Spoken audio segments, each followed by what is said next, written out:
Simon says, how to play. The object of the game for each player in the group is to be the last player standing. The object for Simon is to eliminate all the players. Pick one person to be Simon, and the other players follow Simon's instructions. Standing in front of the group, Simon tells the players what they must do.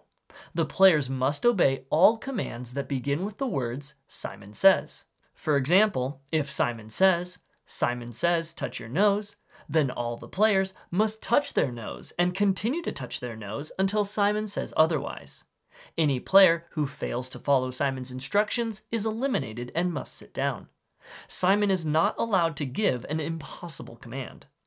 If Simon says a command without saying Simon says, then any player who follows that command loses and is eliminated and must sit down. Simon does not have to follow their own commands, and they can try and trick players into getting eliminated by misleading them with their own actions. For example, Simon could say something like this. Simon says, touch your nose. Simon says, touch your chin.